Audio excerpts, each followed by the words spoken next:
반갑습니다. LR앱의 수석 연구원을 있는 유충현입니다. 다행히 오전에 허명희 교수님 세션과 좀 떨어져서 그나마 좀 다행이고요.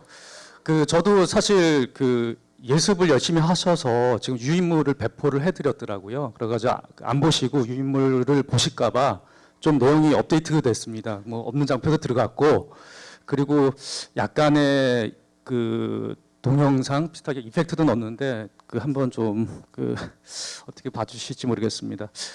일단 빅데이터 시장에서의 데이터 사이언티스트 역할과 비전에 대해서 말씀드리겠습니다. 좀 거창합니다. 제목이 거창한데 그 내용에 대해서는 다들 아시고 큰 별 내용은 없을 것 같습니다.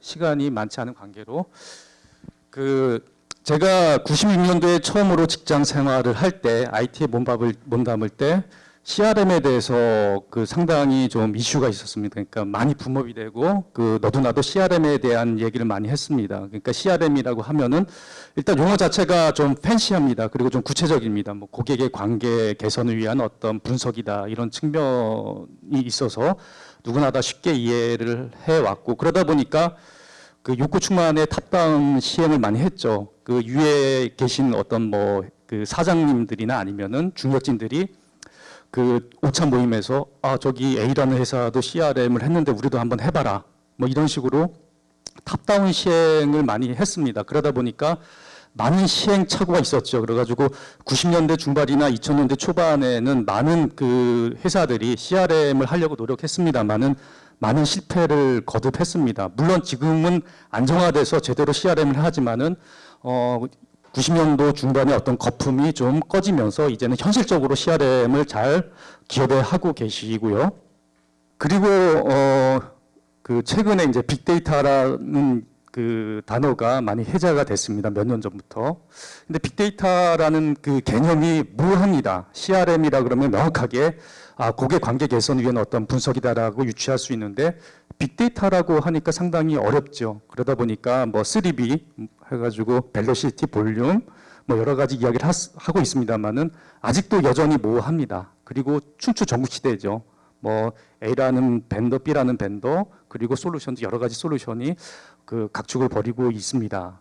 그렇지만 아직까지도 빅데이터는 추수가 아닌 파종기이기 때문에 국내에서는 이렇다 할 획기적인 어떤 베스트 프랙티스가 아직까지 나오고 있지 않습니다. 물론 잘 알려지지 않고 회사 내에서 성공적인 성과를 거둔 부분도 있겠습니다만은 아직까지는 계속 파종을 해야 되고 가꿔야 되는 그런 기간인 것 같고요. 그러다 보니까 다시 또 IoT라는 개념이 나옵니다. 왜냐면은 이렇게 CRM이나 빅데이터나 IoT라는 부분이 기존에도 다 있었던 부분입니다. CRM이라고 구체적인 언어가 나오기 전에도 기업에서는 CRM 활동을 했고 CRM에 대한 분석을 했습니다. 그러나 CRM, 빅데이터, IoT라는 이런 개념에서는 어떻게 보면은 벤더나 컨설팅 그룹이 리드하는 것 같아요. 차세대 먹거리를 위해서 자꾸 만들어가는 거죠. 근데 국내에서는 빅데이터가 현실적으로 아까 말씀드린 것처럼 베스트 사례가 빨리 나오지 않다 보니까 IoT라는 쪽으로 갈아타고 또 새로운 어떤 개념을 만들어 가고 있습니다만은 이런 일련의 어떤 패러다임은 기존에도 있었고, 문제는 수요가 아닌 공급에서 리딩을 하고 있다. 가지고 벤더나 솔루션 컨설팅 그룹에서 하고 있다. 물론 틀린 부분은 아닙니다만은 중요한 거는 수요층에서 리드를 해야 된다는 거죠. 수요층에서. 근데 아직까지는 벤더들이 만들고 가다 보니까 구체적인 도대체 빅데이터가 무엇인가에 대한 수요층에서 혼란이 좀 많은 건 사실입니다. 그런데 공통적인 부분이 있습니다. CRM이나 빅데이터나 IoT에서는 데이터와 데이터 분석이 핵심이 되겠죠. CRM 같은 경우에는 고객의 데이터를 분석하고 세그멘테이션을 많이 하죠. 물론 여러 가지 방법론적은 있겠습니다만은 기본적인 부분은 CRM에서는 매스에서 타겟을 가는 목적으로 많이 세그멘테이션을 하죠. 예를 들어 전 세션에서 프로드 디텍션도 어떻게 보면은 전체 고객 중에서 프로드한 고객을 찾는 타겟이나 아니면 우수 고객에 대한 어떤 그런 타겟, 세그멘테이션 하는 부분이 주된 분석 방법론이고, 빅데이터는 좀 번역입니다. 어떤 데이터로 한정되지 않고, 물론 빅데이터에서 3뷰 측면에서 여러 가지로 분류를 할 수 있겠습니다만 중요한 거는 기존에 잘 살펴지지 않은 모든 가능한 데이터라는 거죠. 저도 개인적으로 그 넥살이라는 회사에서 9월까지 있었고 이제 다시 보면 사이언티스트의 현실과 미래라는 주제인데 저의 현실은 이제 필드로 뛰어나왔고 앞으로의 저의 미래는 어떻게 될지 모르겠습니다만은 그 개인적으로는 이제 빅데이터를 포함한 어떤 데이터 분석 쪽에서 계속 일을 하고 싶다라는 그런 생각을 가지고 있고요. 그러다 보니까 빅데이터는 어떤 그 모든 데이터가 될 수 있다라는 부분이고 중요한 거는 인사이트를 도출해야 된다라는 부분입니다. 그 IoT 같은 경우에도 뭐 융합 전략이고 주된 데이터는 센서 계측 데이터입니다. 물론 고객 데이터도 있을 수 있겠죠. 고객이 어떤 센서에서 어떤 데이터를 그 만들어내는가.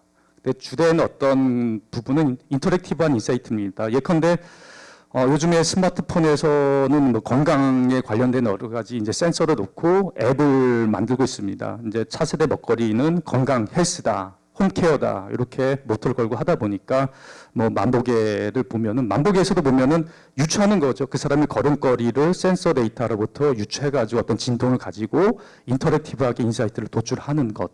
그러니까 좀 그 차이점이라기보다는 차이점은 인사이트 도출은 동일하지만 각각의 목적에 따라 좀 차이점이 있는 것 같습니다.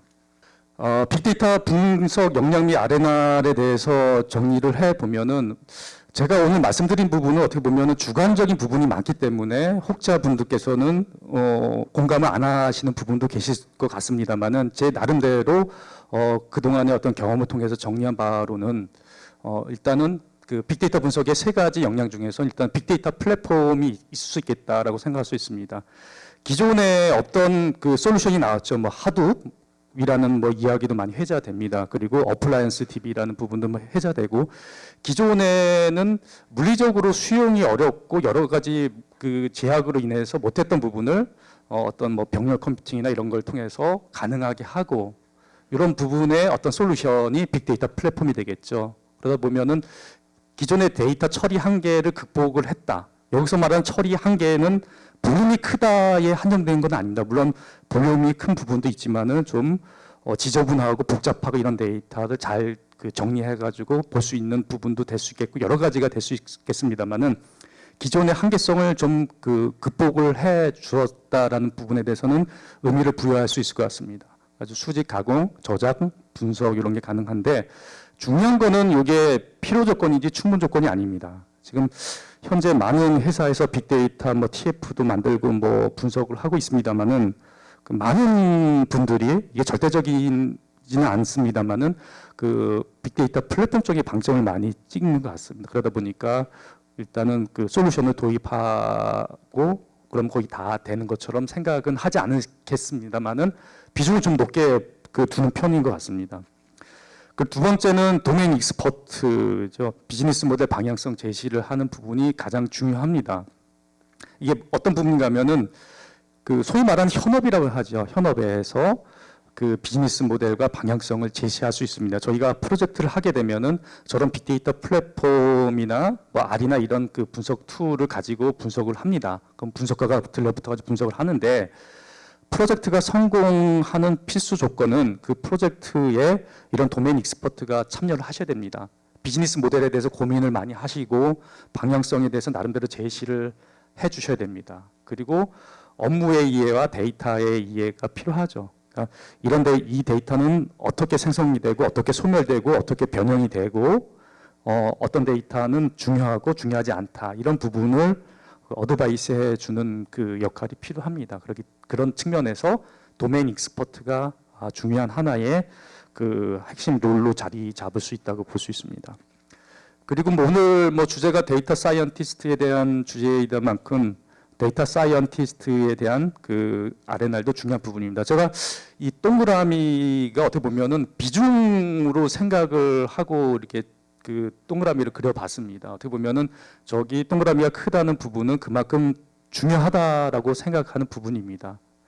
그래서 저는 도메인 익스퍼트 못지않게 데이터 사이언티스트의 역할도 중요하고 그리고 기업 내에서는 도메인 익스퍼트하고 데이터 사이언티스트 역할을 같이 하신 분도 많이 계신 걸로 알고 있습니다. 가지고 데이터 사이언티스트는 뭐 데이터 분석 뭐 방법론을 이해를 해야 되고 뭐 분석 모델을 제시하고 결과에 대해서 인사이트를 도출을 해야 되겠죠. 물론 인사이트를 도출하고 보고서를 만들고 투비 모델을 만들 때 이쪽에 도메인 익스퍼트와 같이 협업은 반드시 필요합니다만은 인사이트 도출에 대한 어떤 스킬도 필요합니다. 그리고 개인적으로 그 데이터 전처리라는 부분에 크게 볼드체로 쓴 이유는 데이터 분석에 있어서 중요한 부분이 데이터 전처리라고 저는 감히 생각합니다. 특히나 빅데이터 같은 경우에는 기존에 잘 다루지 않은 데이터를 많이 보려고 노력을 하십니다. 그 이유는 그렇다 그러면 기존에 잘 보지 않은 데이터는 시스템적으로 관리가 잘 안 돼 있습니다. 지저분한 가베지가 많이 있고 코드도 잘 정리가 되지 않습니다. 그러면은 그런 데이터를 가지고 데이터를 분석하기 위해서는 많은 데이터 전처리 작업이 필요합니다. 그러나 과거의 데이터 분석의 행태를 보면은 필드에서 이제 분석가 다는 아닙니다만은 프로젝트에 인볼브되면 IT 부서에 뭐 고객 데이터 3개월치를 이런 기준으로 집계해서 주세요라고 하고 그 데이터가 오면 그때부터 분석하는 그 친구들도 많이 본 적이 있습니다. 그러다 보니까 문제가 있는 거죠. 왜냐하면 데이터를 분석하려면은 원천 로 데이터가 어떻게 생겼는지 이데이를 통해서 나름대로 인사이트를 가지고 이 데이터는 이렇게 접근해야 되겠다. 데이터가 이러니까 이런 구조로 가야 되겠다라고 생각을 해야 되는데 데이터 전처리를 여기 시스템 담당자한테 일임을 합니다. 그러면은 프로젝트가 성공할 그 확률이 많이 떨어지겠죠. 그래가지고 뭐 뒤에도 말씀드리겠습니다만은 데이터 전처리가 중요하다. 그래서 데이터 분석가는 데이터 전처리를 할 수 있는 스킬을 셋을 갖춰야 된다라고 말씀드리고 싶고요. 그리고 중요한 건 경험입니다. 데이터 분석뿐만 아니라 모든 게 다 마찬가지겠죠. 처음부터 잘하는 사람은 없습니다. 아주 하나, 두 번, 세 번 이렇게 경험하면서 나름대로 노하우를 만들어가고 과거에는 이런 분석은 이렇게 했으니까 이렇게 한번 접근해 봐야지 실마리도 제공해 줄 수 있겠죠. 그래가지고 경험도 중요한 요소라고 보고요. 요 세 개가 자유롭게 톱니바퀴처럼 그 유기적으로 움직여야지 이제 좋은 인사이트가 나오리라고 생각을 합니다. 그런데 현실은 이렇지 않습니다. 그러니까 저희가 뭐 필드에서 고객을 만나고 프로젝트를 하고 파일럿 뭐 POC를 많이 했습니다만 이게 보면은 빅데이터 플랫폼에 너무 많이 의미를 부여합니다. 그리고 또 하나는 이제 실시간 처리에 과도하게 집착을 합니다. 실시간 처리에 과도하게 집착한 이유는 앞서서 말씀드린 것처럼 벤더의 어떤 그런 입김도 없지 않다고 봅니다. 물론 오늘 이 자리에 벤더 분도 오셨을 수도 있는데 좀 죄송한 말씀인 것 같은데 실시간 처리가 중요한 게 아니거든요. 빨리 그러면은 과연 우리 회사에서 실시간 처리를 통해서 얻을 수 있는 밸류가 무엇인가를 고민을 해야 되는데 그런 것보다는 마치 만능 종합 선물 세트인 것처럼 빅데이터 플랫폼에 대해서 크롤링 툴은 이런 툴, 뭐 저장 공간은 하둡이고 뭐 여러 가지로 이렇게 솔루션 먼저 이렇게 만들어 놓고 이제 고민을 하시는데 일단은 그 현실적으로 필요한 게 무엇인가에 대한 부분을 생각하셔야 됩니다. 물론 어떤 업에서는 실시간 처리가 중요한 부분은 있습니다만은 이렇게 그런 어떤 고민보다는 그 어떤 툴의 기능 위주로 생각하시는 분이 좀 많은 것 같고요. 그리고 실제적으로 프로젝트 함에 있어가지고 도메인 익스퍼트보다는 시스템 익스퍼트가 많이 참가하죠. 그러니까 프로젝트를 발주를 두 가지로 하기도 합니다. 하나는 현업에서 하는 발주와 IT에서 하는 발주인데 대개 현재 빅데이터는 IT에서 많이 리드를 하시다 보니까 분석의 목적을 물론 고민을 하십니다. 고민을 하십니다만은 많이 좀 혼란스러워 하시죠. 도대체 빅데이터가 무엇냐부터 해가지고 중요한 거는 저는 개인적으로 빅데이터에서 빅을 떼도 동일하다 봅니다. 단지 어떤 방법으로 분석하는 거에 차이점은 있을지언정 분석의 목적은 동일한 거죠. 어떤 그 가치를 찾기 위해서 아니면 어떤 문제점을 해결하기 위해서 하니까 방법은 다 동일한데 빅데이터라고 해가지고 달리 생각을 하는 거죠. 그러니까 제일 중요한 거는 분석의 목적이 무엇인가, 어떤 밸류를 만들 것인가라는 고민부터 시작을 해야 될 것 같습니다. 그리고 이제 그 데이터 어널리스트라고 이야기를 했는데 그 많은 분들은 그렇지 않지만 특정 분들은 이게 전처리 능력이 부족하신 분들이 계시는데 전처리 능력에 대한 스킬은 반드시 쌓아야 될 부분입니다. 특히나 빅데이터 같은 경우에는 더군다나 그렇겠죠. 빅데이터 시장의 미래라고 좀 거창하게 좀 타이틀을 잡았습니다만은 그 정리한다 그러면은 제가 처음에 말씀드린 이제 빅데이터 플랫폼의 삼위일체가 잘 이제 도메인 익스퍼트나 데이터 사이언티스트, 빅데이터 플랫폼이 적절한 비율로 잘 섞이면은 이제 성공으로 가는 환경이고, 좀 약간 본질이 좀 탈선하면은 뭐 좀 실패로 갈 수 있는 환경이다라고 생각할 수 있을 것 같아서 이렇게 정리를 해봤습니다.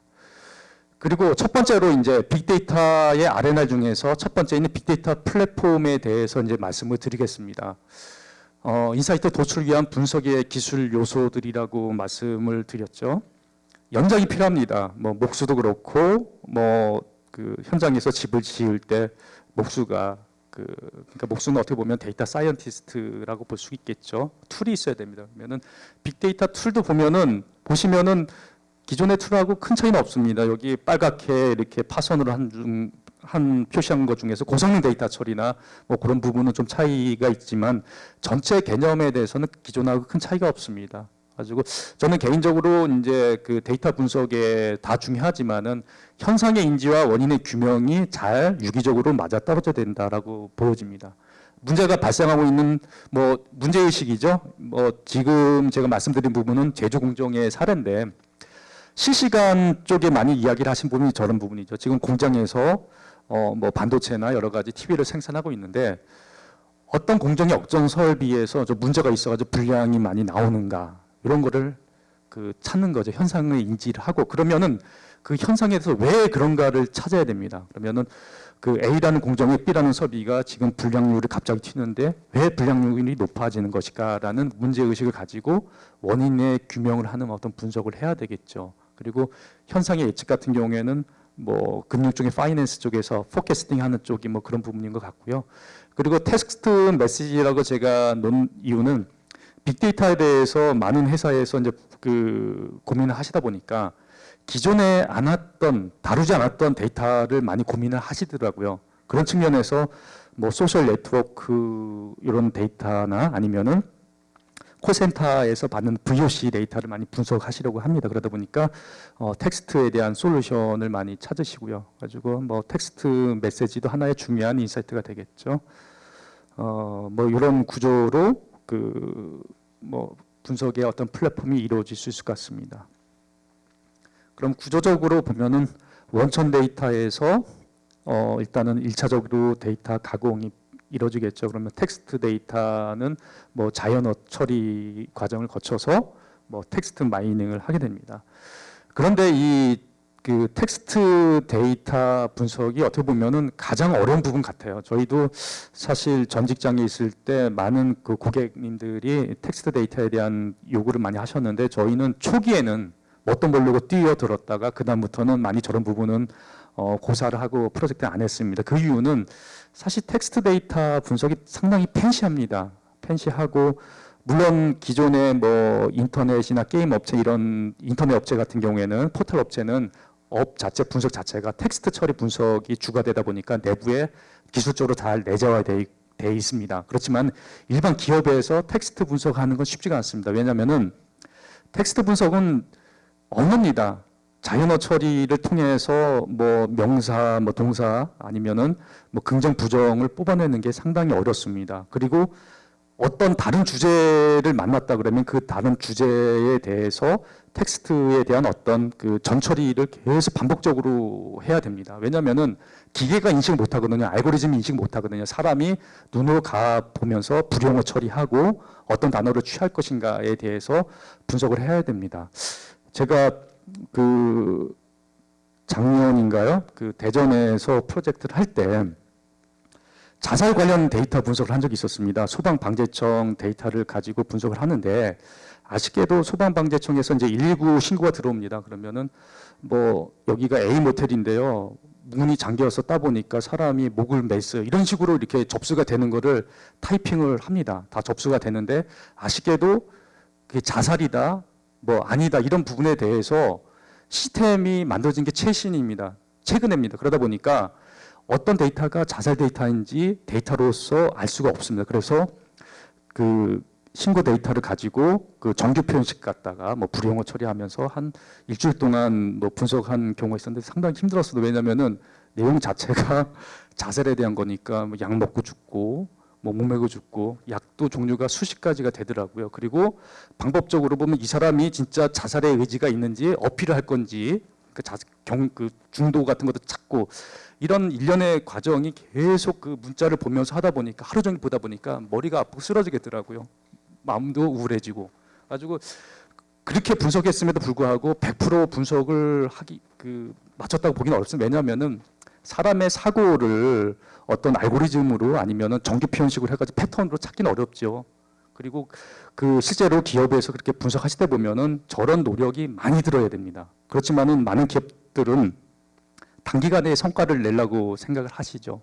예를 들어 가지고 뭐 보험 같은 경우에도 상품이 계속 이렇게 출시가 됩니다. 그러면은 상담원들의 어떤 그 고객하고 그 통하는 보이스에서 그 상품명도 새로 나왔으면 새로 넣어야 되고, 그리고 화자하고 청자하고 분리도 어렵고 막 이런 부분이 있는데, 많은 부분들은 그 빅데이터를 이제 시작하면서 이렇게 텍스트 쪽에 많이 관심을 가져 하는 건 사실입니다. 그리고 중요한 거는 데이터를 가지고 분석을 하고 뭐 시각화로 최종적으로 아웃풋 내는 것도 중요한 부분입니다. 물론 아웃풋이라는 게 굳이 시각화가 아니고 하나의 통계량이나 아니면 서술되는 어떤 글로 표현될 수 있겠습니다만은 그 시각화가 주는 장점이 있죠. 사람이라는 게 수치보다는 아니면은 그 말보다는 그림으로서 쉽게 어필이 되고 이제 그 설득이 되니까 시각화도 하나의 중요한 어떤 분석 요소로 작용하죠. 그러다 보니까 텍스트 시각화, 뭐 워드 클라우드 같은, 그리고 예측 모델의 시각화는 어떻게 보면은 분석가가 사용하는 시각화죠. 분석가가 어떤 모델을 만들면 모델에 대한 어떤 그 평가를 할 때 그런 시각화 툴을 가지고 평가를 하기도 합니다. 그리고 모니터링 시각화 같은 경우에는 어떤 공정, 어떤 설비에서 지금 불량률이 갑자기 튀는가, 뭐 이런 어떤 그런 쪽에서 볼 수 있겠고요. 탐색적 시각화도 중요합니다. 원인을 찾을 때 뭐 탑다운으로 찾겠죠. 전체 숲을 보고 자꾸 국소적으로 가가지고 최종에는 어떤 부분이 문제 있다 이렇게 찾기 때문에 탐색 시각화도 중요한 하나의 솔루션인 것 같습니다. 그리고 이런 게 시나리오로 서로 심리스하게 연결되는 게 중요하겠죠. 가지고 뭐 이것도 제조 쪽의 예인데 실시간 모니터링 결과에 대해서 그 뭐 어떤 공장에 어떤 설비가 수율이 이상하다 그러면 왜 그런지 그러면은 원인을 찾습니다. 그러면은 D 원자재가 문제가 있어라고 결과가 나오면은 그럼 D 원자재를 뭐 E 원자재로 대처할 경우에는 원가가 어떻게 되고 수익이 어떻게 날 건가, 이런 포캐스팅이나 이런 게 필요하겠죠. 그리고 뭐 대체할 원자재의 뭐 그 가격이 얼마인가 이런 것도 뭐 포캐스팅 할 수 있고, 이런 일련의 작업이 서로 유기적으로 돌아갈 수 있게끔 솔루션을 잘 구성하면 좋겠다라는 부분이고요. 그리고 이제 두 번째로 이제 도메인 익스퍼트에 대한 부분입니다. 개인적으로 보면은 도메인 익스퍼트의 역할을 어느 정도 이제 그 데이터 사이언티스트가 가져올 수 있다라고 보여지죠. 물론 그 기업에서 예를 들어 가지고 포탈이나 게임 회사에서 분석가들은 당연히 연차가 쌓이면서 도메인 익스퍼트가 될 겁니다. 그렇지만은 필드에서 프로젝트를 하시는 데이터 사이언티스트는 뭐 제조업도 할 수 있고 금융업도 할 수 있고 주제가 CRM일 수도 있고 뭐 어노말리 디텍션이 될 수도 있고 여러 가지로 바뀔 수가 있죠.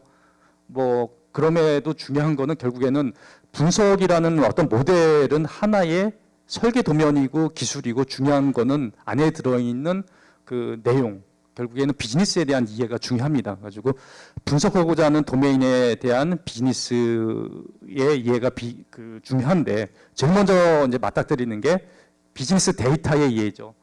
뭐 OLTP 데이터가 있습니다. OLTP 데이터는 하나의 트랜잭션 데이터죠. 은행에서 ATM기에서 돈을 뽑으면은, 그러니까 이체를 하면은 내가 현금 얼마를 B은행으로 이체를 하는 하나의 트랜잭션이 쌓입니다. 보험을 가입하거나 뭐 이제 사고가 나가 접수하거나 이런 게 다 비즈니스 오퍼레이션 데이터가 쌓이는 것. 그리고 DW 데이터는 분석의 목적으로 좀 더 이제 가다듬은 데이터, 집계 내지는 좀 뽑아쓰기 쉽게끔 좀 그 정리한 데이터죠. 거기에 이제 빅데이터는 뉴 비즈니스 데이터라고 표현했는데, 이 부분은 뭐 오전에 그 허명 교수님도 말씀하신 것처럼 기존에 잘 보지 않았던 데이터라고 이제 보여집니다. 그런 데이터가 어떻게 보면 빅데이터의 현실적인 어떤 정의 같습니다. 저도 개인적으로 이런 그 이해가 필요하죠. 그러니까 데이터 사이언티스트도 데이터가 어떻게 생성됐는지 어떻게 소멸됐는지 알아야 됩니다. 이런 부분.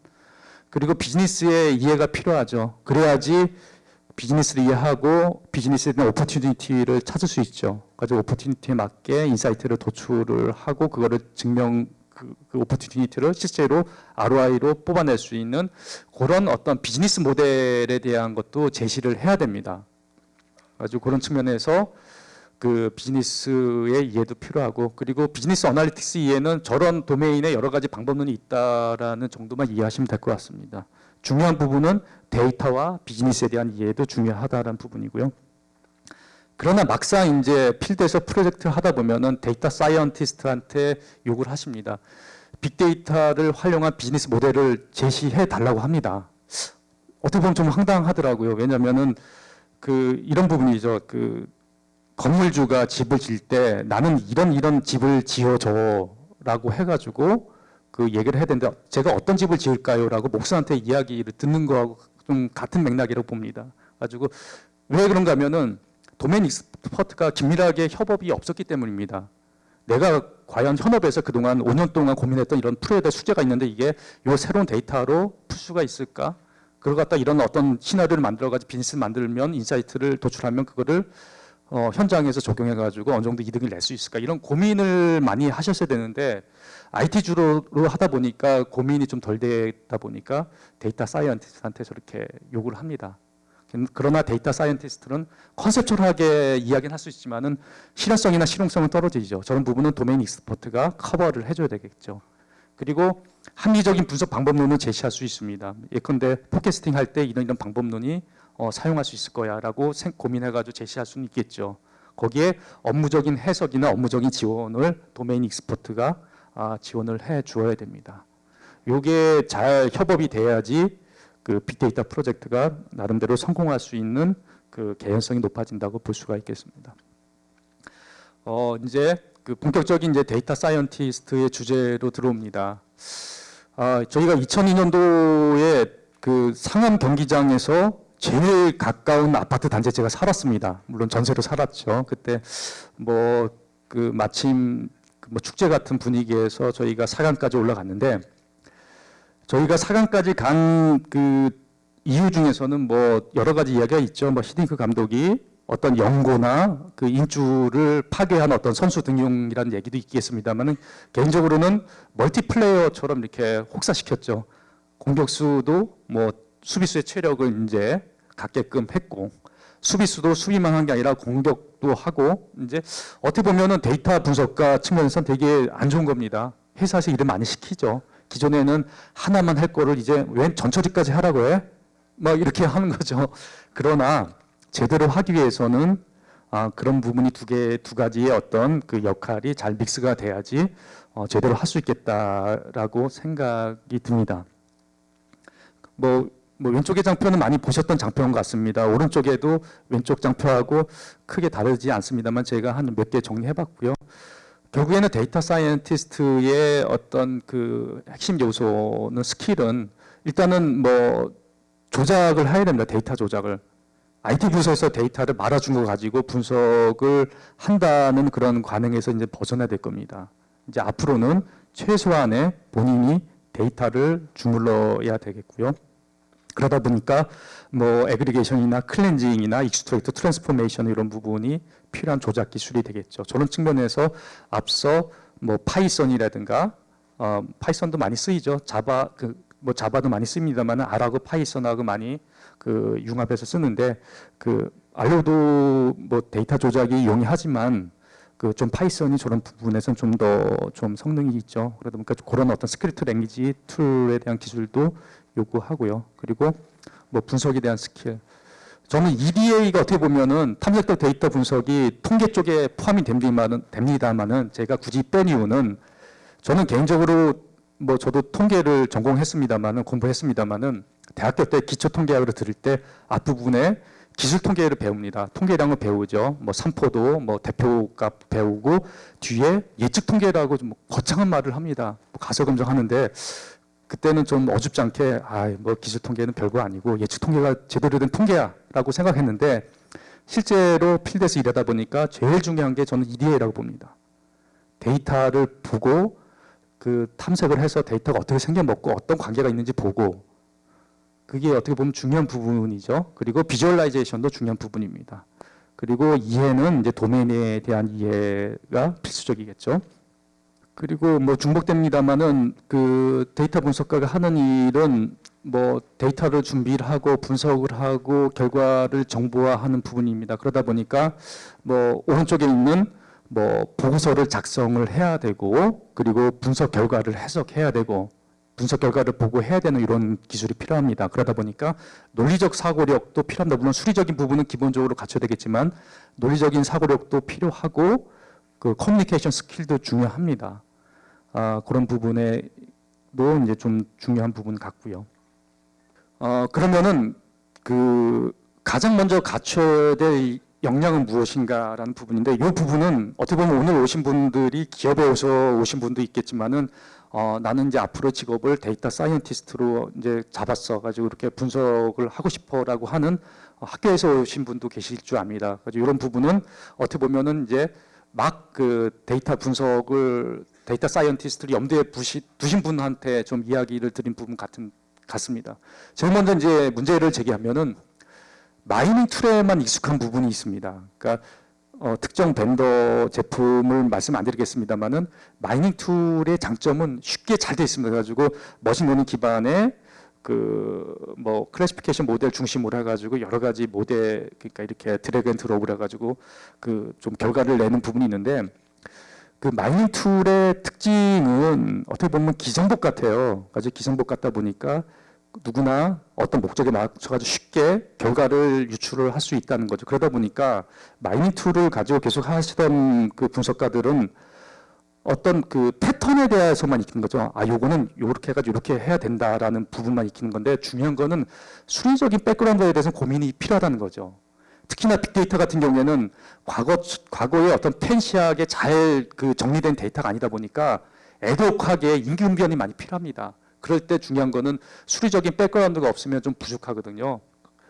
그렇기 때문에 통계나 마이닝에 대한 그 이론에 대한 부분을 중요하게 또 생각을 해야 된다라는 부분이고 두 번째는 경험이 큰 산물이다라는 부분입니다. 경험의 내재가 필요합니다. 그러니까 저도 사실 KT 넥살에서 한 3년 동안 있으면서 빅데이터 프로젝트를 한 20여 개를 했더라고요. 물론 파일럿, POC 다 합쳐서 뭐 많이 했죠. 뭐 기간이 짧고 중요한 거는 이제 경험을 하다 보니까 논리적으로 논리가 만들어지더라고요. 처음에 입사해서 1년 동안에는 비즈니스 모델만 만들었습니다. 어디 한번 가져와 봐.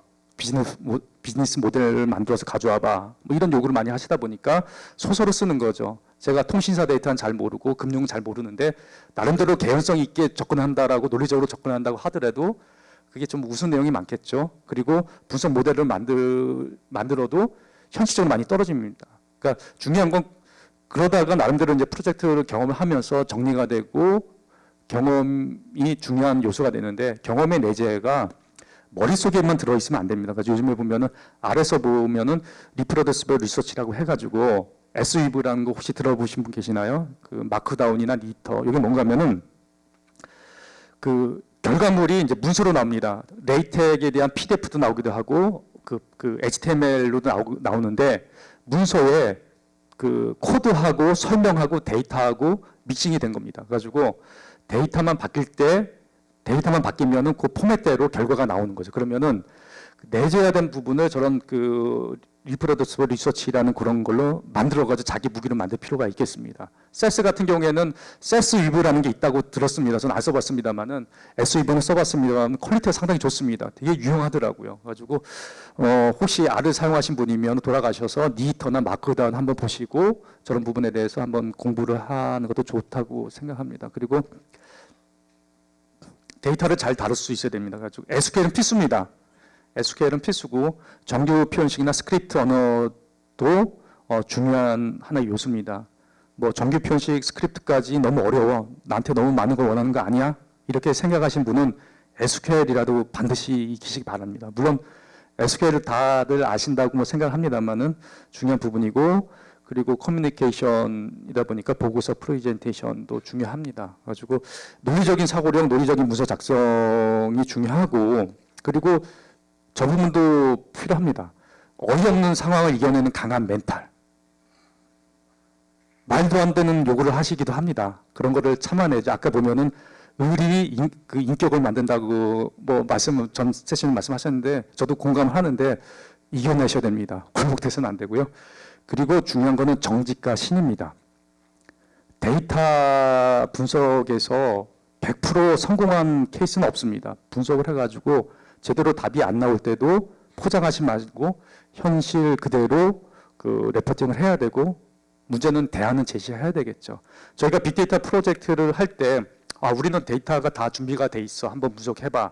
데이터를 주십니다. 보면은 데이터가 준비 안 된 경우가 많습니다.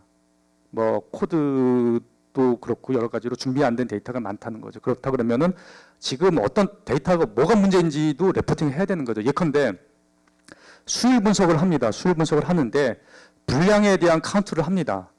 분량에 대한 카운트를 하는데 하루에 분량이 몇 건이 나왔어. 이렇게 카운트를 합니다. 그리고 그 분량 분석을 함에 있어가지고 보면은 아까 보면은 공정 설비 이야기를 했죠. 그러면 A 공정 B 설비에서 분량이 어느 시간에 어떻게 나왔어라고 데이터가 온라인이 돼야 되는데 단절돼 있습니다. 이건 따로따로 돼 있죠. 그럴 경우에는 그 수율 분석을 제대로 하고 싶어도 못 하는 거죠. 또 경우에 따라서 어떤 데이터는 앞에 데이터는 루 데이터 개념으로 돼 있는데 뒤에 데이터는 집계 데이터죠. 하루치죠. 이렇게 그 밸런스가 안 맞는 부분도 있습니다. 그러면은 그런 부분에 대해서도 대안을 제시하는 게 필요하죠. 뭐 그리고 그 앞서 말씀드린 것처럼 EDA의 중요성을 말씀드리고 싶고요. 그러니까 데이터 드리븐이라고 했는데 저는 빅데이터 분석의 핵심은 데이터 드리븐이라고 생각합니다. 뒷부분에서 말씀드리겠고요.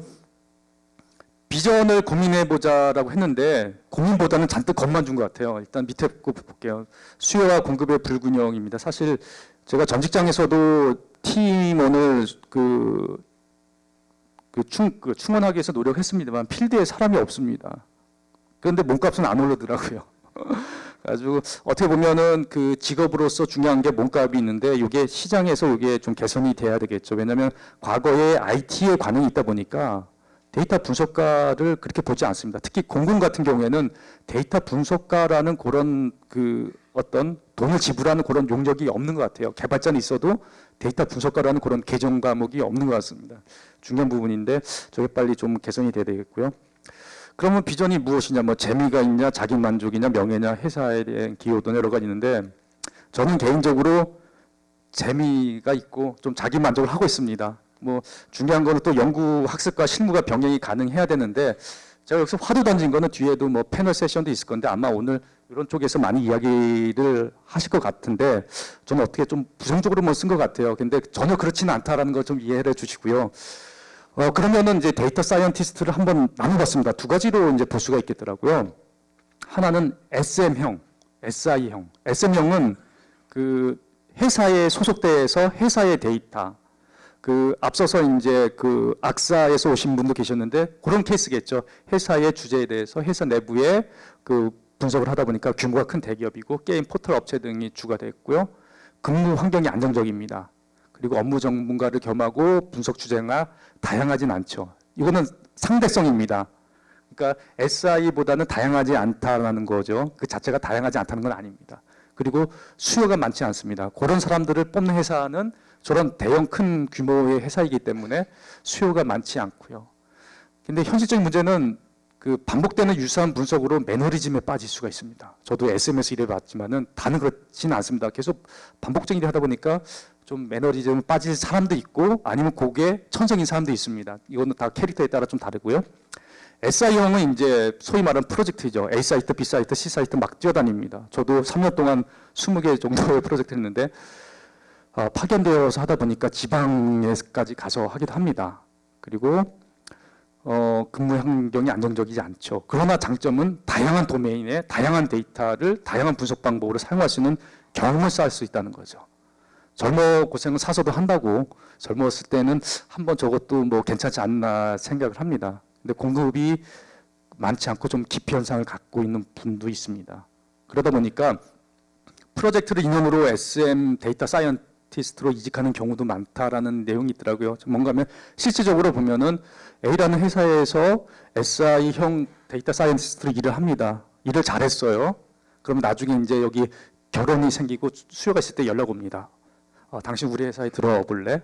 이렇게 해가지고 옮기는 사람도 많고 그렇게 목적으로 하시는 분도 계시더라고요. 그러니까 제가 여기서 말씀드린 거는 여기에서 이렇게 해가지고 이렇게 올라가라는 부분은 말씀드린 거 아니라 호불호가 있을 겁니다. 호불호가 있고 특징이 있고 데이터 사이언티스트도 보면은 두 가지 측면으로 한번 생각해 볼 수 있겠다라고 정리를 해 본 거고요. 중요한 비전은 저는 개인적으로 긍정적으로 생각합니다. 가지고 비전은 뒤에서 한번 논의를 해 주시고요. 이렇게 다 부정적이지 않다라는 부분을 말씀을 드리고 싶습니다. 그다음에 이제 빅데이터 프로젝트의 성공 요소고 이거는 어떻게 보면은 기업에 계신 분들 위주의 어떤 이야기입니다. 가지고 앞서서 CRM이 90년대 말에서 좀 실패하고 다시 이제 재정립되는 이유 중에 하나가 이제 탑다운으로 접근을 한 부분이 있습니다. 가지고 빅데이터도 탑다운으로 지금 접근하고 있는 케이스가 많은 것 같아요. 가지고 바텀업으로 이제 접근하셔야 되겠죠. 남이 한다고 따라하지 마시고 현재 데이터 수준과 목적을 명확히 하고 그 다음에 남을 따라한 게 아니라 타산지적으로 삼아가지고 이제 진행을 해야 되겠죠. 그리고 IT 부서와 벤더가 리드를 하면 안 됩니다. 가지고 IT 부서가 리드를 하시더라도 도메인 익스퍼트하고 데이터 사이언티스트가 긴밀하게 그 조직 안에 들어 있어야 되는 거죠. 그리고 비즈니스 모델을 그 업체한테 요구하는가? 뭐 앞에서 말씀드린 것처럼 저 부분도 어떻게 보면은 도메인 익스퍼트가 커버를 해줘야 될 부분이고요. 그러니까 저희가 프로젝트를 나름대로 하면서 수행하는 입장에서도 이 프로젝트는 나름대로 성공했어. 요거는 뭐 좀 실패가 이렇게 생각을 하는데 성공한 케이스에 대해서는 대부분에 대해서 저렇게 프로젝트 처음부터 도메인 익스퍼트에 같이 협업해서 프로젝트 하는 경우가 그런 경우가 많더라고요. 그리고 POC도 많이 합니다. 근데 성능 위주의 툴 위주의 POC를 많이 하시더라고요. 그리고 그 POC도 이제 무료로 막 하시는데 돈을 들이셔야 됩니다. 돈을 들여서 시행착오를 하셔야 되고요. 실패는 성공의 어머니. 분석 프로젝트는 100% 성공이 없습니다.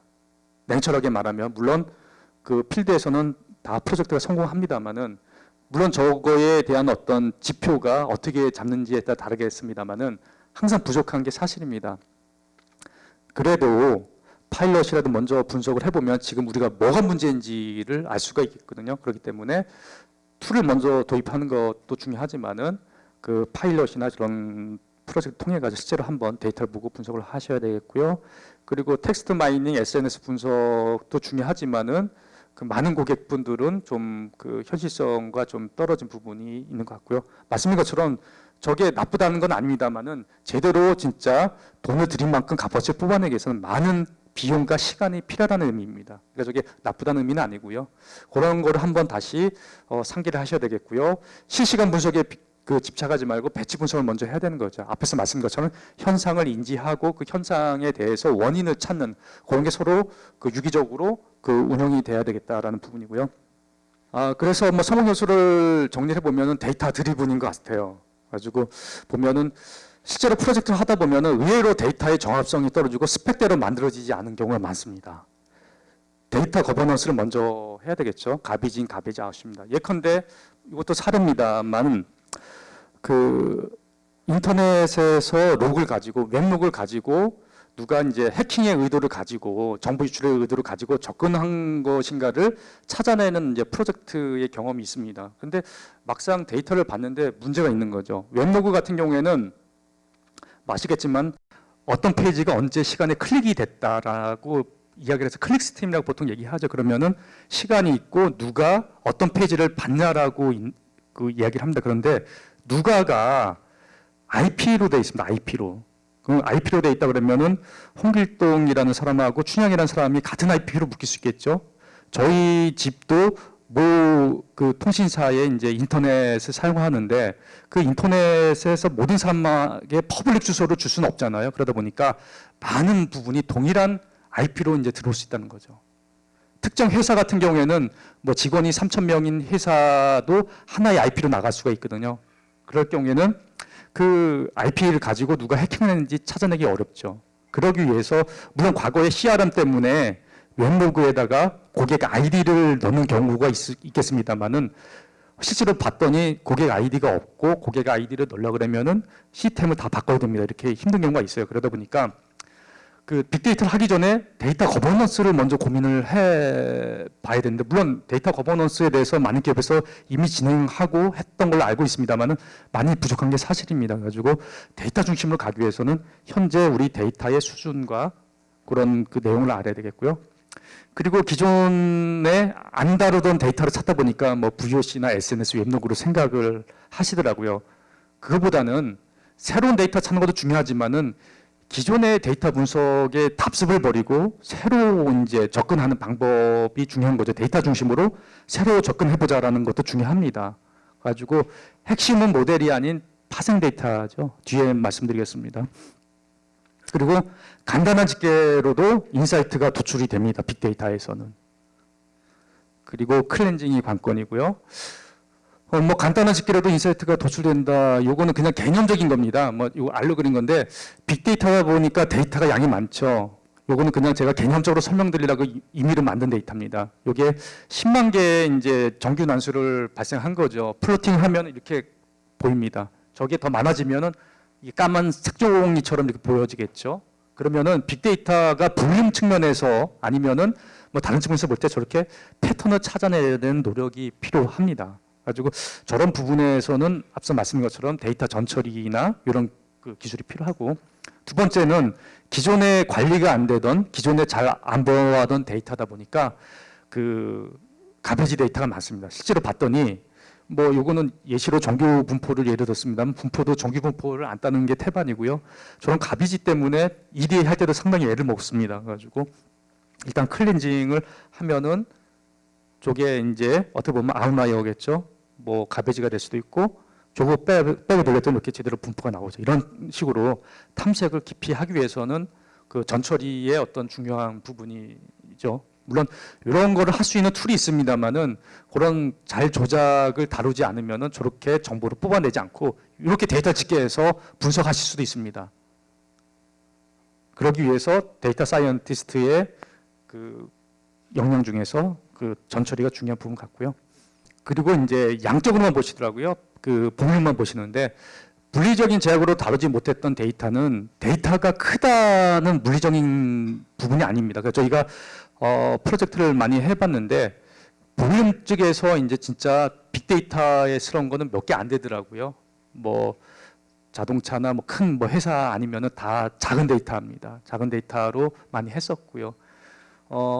그러다 보니까 이제 중요한 거는 가치에 대한 인식과 신념이 있어야 됩니다. 일단은 그 데이터에 대한 가치를 느껴야 되고, 이 데이터를 가지고 하면은 성과를 낼 수 있어라는 신념을 가져야 됩니다. 신념을 가져야만이 장기적으로 투자를 하겠죠. 단기적으로 몇 번 POC 해보고 이건 안 되나 봐, 빅데이터 효용성 없어, 이렇게 가시면 안 됩니다. 가지고 저는 신념을 가지고 데이터의 질적 향상을 위해서 노력을 하셔야 됩니다. 그러면은 데이터 질이 향상된 데이터 갖다 모델을 만들면 모델이 좀 정확성이 제고되고 새로운 인사이트가 도출될 수 있을 거라고 보여지고요. 데이터 가치 곡선 나름대로 한번 그려봤습니다. 뭐 양과 질이 있는데 뭐 서머리, 샘플, 로 데이터로 갈수록 양이 증가할수록 아무래도 뭐 가치가 올라갈 수도 있습니다. 물론 저게 절대적이진 않습니다. 어떤 경우에는 서머리 데이터도 의미가 있고 하는데 상대적으로 저럴 수 있다라고 생각할 수 있고요. 중요한 건 이제 데이터 가치를 높이기 위해서 노력을 해야 된다는 거죠. 그럼 데이터 통합입니다. 여러 가지 데이터가 기존에는 독립적으로 사일로식으로 보관되던 것을 통합을 해서 그 융합을 해야 되겠죠. 아무래도 데이터는 다다익선이라고 많으면 많을수록 좋겠죠. 두 번째는 새로운 지표를 만들어야 된다. 이제 파생 변수나 새로운 이제 관점의 지표를 만들어야 되는 거죠. 뭐 이 CRM 관련된 거를 예로 들겠습니다. 뭐 1개월 데이터 이렇게 있다고 봅니다. 그리고 뭐 12개, 12개월의 데이터가 있습니다. 그러면 기존에 이제 1개월 데이터를 가지고 분석을 할 때 뭐 CRM 분석이라고 예를 들면은 고객이 1000만 고객입니다. 그러면은 고객 기준으로 애그리게이션 하겠죠. 건수, 금액, 등급. 근데 빅데이터도 똑같이 접근하시면 안 됩니다. 이렇게 기존의 1개월 데이터처럼 뭐 어차피 고객 수는 동일하니까 그 개월 수가 높다고 하더라도 결국에는 레코드 수는 동일하게 나오겠죠. 결국에는 데이터 분석함에 있어가지고 집계는 필요합니다. 집계는 필요하지만은 전체 정보의 손실을 덜 발생하게끔 집계를 하는 노력이 필요합니다. 그런데 지금 12개 데이터, 12개월 데이터도 동일하게 접근해서는 안 되고요. 새로운, 이건 예시입니다. 절대적이 않고 이런 식으로 노력을 해야 된다라는 개념이고요. 그러면 한번 슬로프와 같은 트렌드 데이터도 한번 정해볼 수 있겠다라고 아이디어하게 말씀드린 겁니다. 그러면 건수 트렌드, 금액 트렌드, 등급 트렌드 이렇게 데이터를 만들 수 있겠죠. 동일한 데이터입니다. 어떤 고객이 자꾸 이렇게 구입하는 게 떨어지죠. 뭐 9개, 7개, 5개, 3개, 1개 다 동일하게 합계 25고 평균이 5입니다. 그렇지만은 하나는 감소하고 하나는 그냥 답보 상태가 하나는 이제 증가하는 거죠. 저런 식으로 새로운 그 피처를 뽑아내야 됩니다. 빅데이터 안에서. 그러면은 기존의 빅데이터를 소위 한다는 기업은 이미 분석에 대한 조직이 있습니다. 가지고 다 마이닝 모델 다 하셨을 겁니다. 그러면은 저런 식으로 데이터에서 가치를 뽑아내가지고 그 부서에 주면은 기존의 모델의 어떤 정확도가 좀 높아질 수 있겠죠. 그런 식으로 데이터 중심으로 이렇게 자꾸 파야 되는 그 노력을 해야 되겠고요. 요거는 제가 2006년도에 그 모 프로젝트를 할 때 현업, 소위 말하는 도메인 익스퍼트가 하루는 저로 자꾸 하소연을 하더라고요.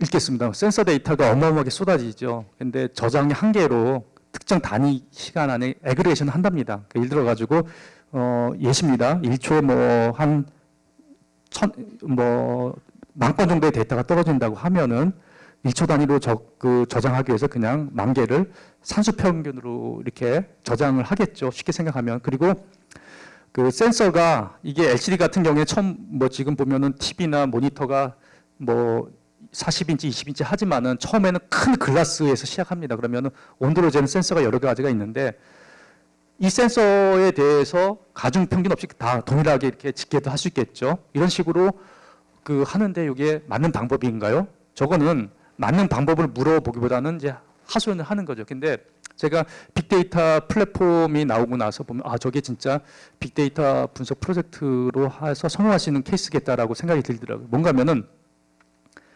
기존에는 버리던 데이터를 일단 쌓아보는 거죠. 쌓아보고 저걸 어떻게 애그레이션 해가지고 서머리 해가지고 측도를 만들 것인가를 고민하는 거죠. 그렇다 그러면은 위치에 따라 어떤 사실 수리적인 부분을 넣어가지고 이제 매저화할 수 있는 부분, 저런 부분의 노력. 결국에는 빅데이터가 많은 부분이 있겠습니다만 이런 측면의 어떤 데이터의 가치를 뽑고 그 분석 모델, 마이닝 모델, 머신러닝 모델도 중요하지만은 데이터 중심으로 특히나 이제 파생 데이터를 어떻게 유의미한 파생 데이터를 만들 것인가 이런 쪽으로 좀 고민을 해야 되지 않겠냐라는 부분입니다. 그리고 시각화에 대한 부분인데